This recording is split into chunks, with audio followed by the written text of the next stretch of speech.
Assalamualaikum warahmatullahi wabarakatuh. Waalaikumsalam. Alhamdulillahirabbil alamin, hamdan katsiran thayyiban mubarakan fih.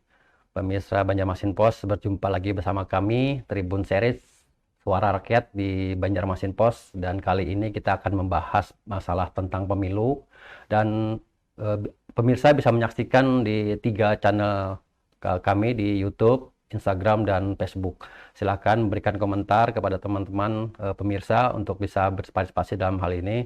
Dan kali ini kita akan menghadirkan ke koordinator Divisi Hukum, Humas, dan Data Informasi Bawaslu Kalimantan Selatan, Bapak Nurhalis Majid. Iya. Selamat sore, Pak. Selamat sore. Gimana kabarnya nih? Alhamdulillah, sehat di bulan puasa yang ke-8. Masih segar rasanya. Segar, Alhamdulillah.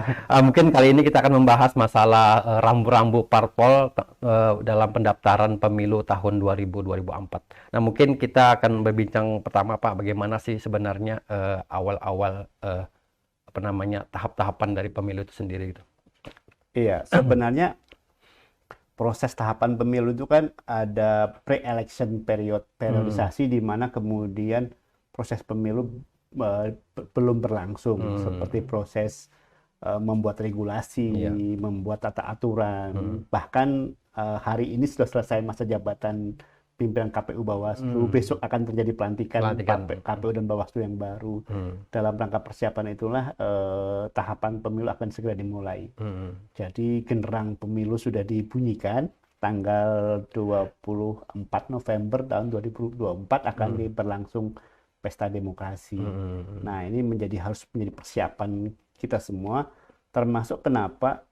Karena harus kita lihat kontestasi di dalam politik, kontestasi di dalam peserta pemilu, kontestasi di dalam proses tahapan ini harus dirancang dan dibangun sebaik mungkin oleh KPU dan Bawaslu. Nah, mungkin Pak, kenapa sih jauh-jauh hari lah Bawaslu ini mempersiapkan diri gitu? Karena mungkin ada anggapan bahwa pemilu untuk kali ini lebih rumit dan lebih kompleks gitu. Iya. Bisa dikatakan seperti itu ya? Konsepnya kan sekarang pemilu serentak. Artinya keserentakan ini dengan pemilu presiden dan DPR. Memang tidak jauh dengan pemilu yang kemarin dengan 5 surat suara. Tetapi keserentakan itu dengan pemilu kepala daerah yang di 430 sekian kabupaten kota dan 34 provinsi di tahun yang sama. Baik ini di awal tahun dan ini di akhir tahun di tahun 2024. Perlu proses persiapan dalam proses regulasi, perlu persiapan dalam proses tahapan-tahapan ini. Kenapa panjang? Karena memang perlu tahapan diatur di undang-undang begitu panjangnya. Misalnya pencalonan harus 6 bulan dan lain sebagainya. Seperti itulah yang kemudian harus sampai kemudian bagaimana peserta pemilu ini terdaftar. Bagaimana partai politik ini bisa mendaftarkan sebagai peserta pemilu. Bagaimana kemudian menyiapkan semua piranti-piranti demokrasi, piranti-piranti pemilu untuk kemudian ke depannya bisa kita lakukan proses persiapan lebih matang. Agak panjang memang, dan ini pre-election period ini memang cukup harus ditata dengan lebih bagus gitu.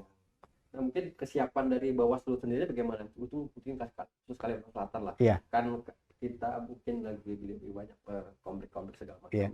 Kalau saat ini kita proses persiapannya di proses penganggaran dulu. Baik itu di pemilu kepala daerah, kita lagi koordinasi dengan pemerintah daerah, kita lebih banyak memberikan kegiatan yang seperti ini kepada publik, mengawasi proses pemutakhiran data pemilih berkelanjutan, aktivitas-aktivitas yang lain yang kemudian memperkuat posisi Bawaslu sebagai lembaga pengawas pemilu. Itu yang sampai ini kita lakukan. Sekaligus membuat kajian-kajian regulasi yang sebagai perbaikan peraturan-peraturan Bawaslu ke depan. Sehingga dalam proses penanganan pelanggaran, sengketa, pengawasan, itu semut bisa dilakukan dengan baik. Itu persiapan-persiapan itu dilakukan tahun ini. Nah, mengaca dari pemilu-pemilu sebelumnya kan banyak permasalahan yang mungkin diatasi oleh diawasi oleh. Nah, mungkin bagaimana sih mendeteksi lah, kalau kita bilang seperti itu, Bawaslu mendeteksi bagaimana sih pengawasan sekarang ini gitu. Mungkin ada pergerakan dari parpol atau anggota DPR yang mungkin saat ini sudah bergerak istilahnya. Iya. Kalau pada posisi saat ini misalnya partai politik lagi menyiapkan dirinya untuk sebagai peserta pemilu. Partai politik sudah mendaftarkan dirinya ke Kemenkumham. Partai politik sudah mulai silaturahmi ke beberapa partai politik yang baru. Partai politik sudah konsolidasi, kalau pengamatan kami, sampai ke tingkat paling bawah. Dalam artian untuk menyiapkan sebagai peserta pemilu. Karena apa?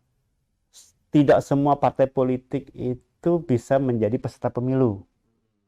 Karena peserta pemilu harus memenuhi syarat kontestasi kemudian yang dilakukan oleh KPU. Nah, syarat-syarat ini yang kemudian harus dipersiapkan oleh partai politik, dan saya lihat partai politik melakukan aktivitas-aktivitas yang kemudian rekonsiliasi, koordinasi, pemantapan organisasi untuk kemudian menuju ke persiapan pemilu di tahun 2024. Di sisi Bawaslu, pergerakan-pergerakan ini tetap akan menjadi bacaan deteksi kita semua.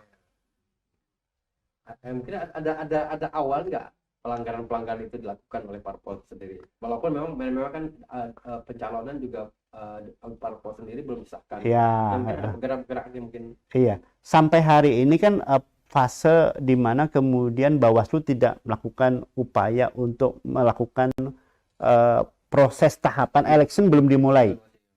Election periodisasi kepemiluan belum dimulai. Artinya untuk proses penanganan pelanggaran, untuk proses sengketa, itu Bawaslu belum masuk pada tahapan karena proses electionnya belum dimulai.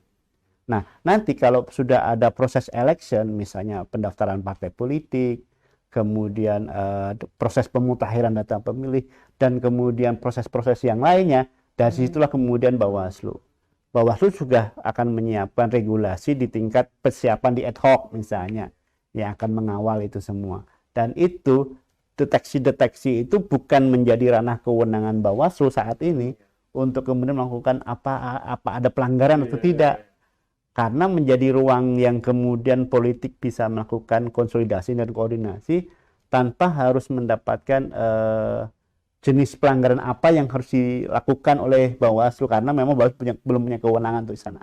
Mungkin ada kan secara umum Pak, kan dari parpol juga calon-calon ada ingin mengetahui lah, mungkin masyarakat umum juga minta secara umum rambu-rambu apa sih sebenarnya dilewati mereka dalam masalah pemilu ini. Artinya kan sebelum masuk ke tadi mungkin ada beberapa rambu-rambu yang mungkin yang secara umum.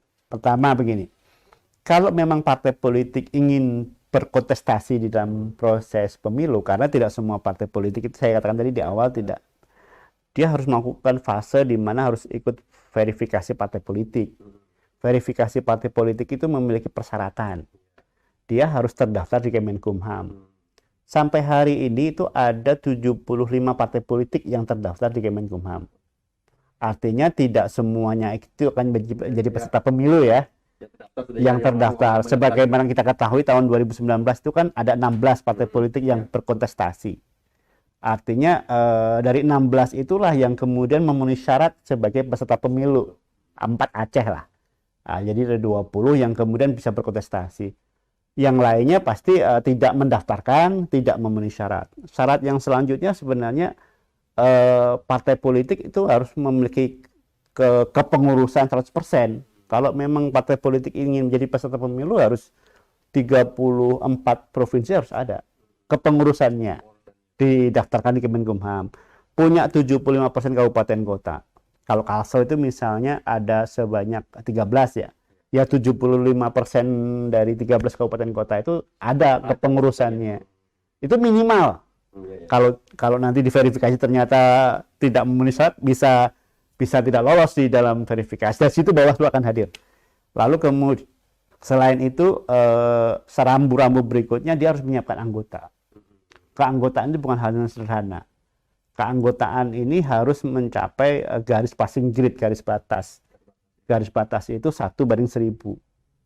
Kalau kemudian penduduk Kalimantan Selatan itu ada 4.120.000 misalnya sekian, berarti 1/1000. Artinya partai politik itu harus menyiapkan sebanyak 4.120 keanggotaan yang menyebar di seluruh Kalimantan Selatan. Dan itu harus dibuktikan dengan kartu anggota, KTP. dan kemudian dia harus menyerahkan administrasi ke ADART.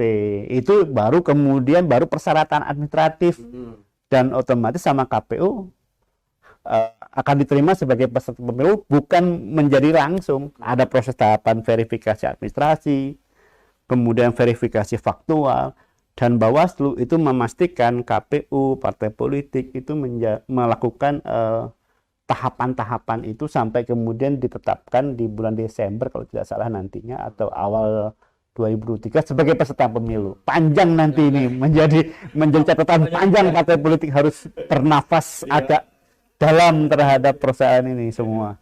Mungkin Pak, secara gamblang lah, mungkin KPU dan Bawaslu ini kan terkadang berbenturan gitu. Nah mungkin secara irisan itu tugasnya bagaimana sih Pak? Nah, antara KPU dan Bawaslu itu sendiri Pak? Kalau KPU itu kan menjalankan tugas untuk tahapan pemilu. Fungsi Bawaslu adalah ada 3. Dia sebagai lembaga pengawas jalannya proses, sehingga KPU bisa melakukan tugas-tugas sebagaimana amanah undang-undang. KPU bisa melakukan amanah peraturan yang diatur oleh PKPU, peraturan KPU itu sendiri. Jadi jangan sampai kemudian keluar dari koridor itu. Partai politik juga bekerja menjalankan undang-undang, melakukan undang-undang dan peraturan yang diatur oleh KPU. Jadi semuanya Bawaslu untuk hadir memastikan itu. Apabila terjadi misalnya keluar dari konteks itu, Bawaslu kemudian hadir untuk ngasih peringatan, pelanggaran, kemudian bisa administrasi, kemudian bisa pidana, bisa sengketa proses, bisa kemudian pelanggaran yang lain lah, kalau kemudian bisa, tetapi tetap dalam koridor kepemiluan. Itu tugas-tugas yang membedakan antara KPU dan Bawaslu.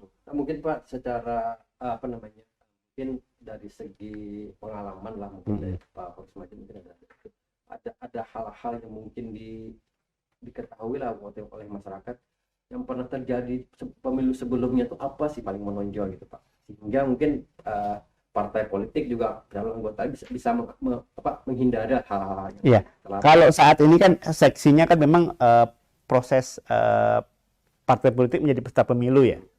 Nah, bagaimana kemudian ini yang harus dihindari? Misalnya partai politik, KPU kan membuat sistem aplikasi yang itu harus diinput, baik KTP maupun kepengurusan maupun struktur maupun alamat kantornya. Itu betul-betul harus dikonfirm. Misalnya jangan sampai kemudian double, misalnya namanya keanggotaannya sama. Otomatis secara aplikasi kita akan melihat di KPU, akan dilihat oleh Bawaslu memastikan itu, apakah kemudian terjadi kegandaan kepengurusan. Itu pada saat ini. Lalu kalau kemudian dari proses ternyata tidak memenuhi syarat, KPU menanyakan bahwa itu tidak memenuhi syarat, partai politik seperti tahun-tahun dulu, seperti Partai Bulan Bintang, Partai PKPU dan lain sebagainya, itu bisa disengketakan ke Bawaslu. Nah, itu bisa disampaikan. Tetapi putusan ini kan bisa di PT-UN kan kembali ke lembaga yang lebih tinggi untuk melakukan proses ini. Jadi Bawaslu itu memastikan KPU bisa bekerja. Misalnya itu yang pertama. Yang kedua, jangan kemudian saat pendaftaran melebihi waktu yang ada. Misalnya pukul 12 dengan hari tentu yang sama, dia melampaui waktu yang ada. Proses inputnya tidak sesuai, kemudian persiapan struktur ke administrasinya kacau balau, tidak terstruktur. Itu menjadi persoalan yang sangat akan menyulitkan, baik itu oleh partai politik, baik itu oleh KPU, dan itu akan menyulitkan oleh Bawaslu. Bawaslu sendiri semuanya berfungsi untuk memastikan KPU bekerja sebagaimana regulasi tadi, aturan KPU, dan partai politik bekerja sebagaimana aturan yang dalam undang-undang maupun PKPU tadi. Dan itu tugas kita di situ, memastikan semua.